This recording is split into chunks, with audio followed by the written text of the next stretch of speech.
Спорт для всех. Вчера началась 6-я спартакиада инвалидов города Якутска. По 11 видам спорта медали будут оспаривать около 150 желающих. Соревнования проходят в течение 2 дней на 4 спортивных площадках города. О подробностях вчерашнего первого дня расскажет Нюргуяна Егорова.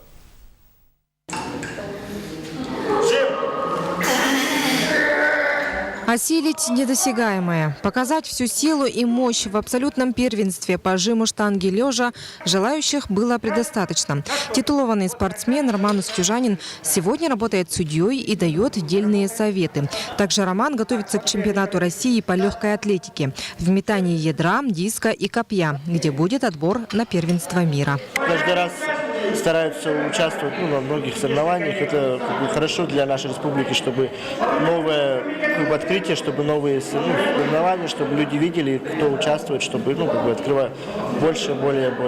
Всего на 6-й спартакиаде представлено 11 видов спорта. Гонки на колясках, армрестлинг, дартс, голбол, сидящий волейбол и другие. Мастер спорта международного класса Анатолий Мыреев тренирует инвалидов пода и колясочников по пулевой стрельбе. Сегодня его подопечные выступили успешно.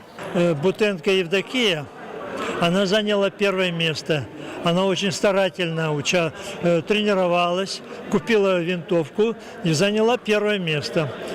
И, остальные участники мои тоже, они заняли призовые места. Известный журналист, бильярдист, блогер и общественник Александр Прокопьев представлен в списках участников по настольному теннису и хочет пробиться на республиканскую спартакиаду. Вообще любое массовое мероприятие, оно для человека с инвалидностью несет, скажем так, большое значение в плане и социализации, и даже общего внутреннего поднятия настроения. Завтра пройдут соревнования по сидячему волейболу, личное первенство по шашкам и шахматам. Также станут известны имена всех победителей 6-й спартакиады инвалидов города Якутска.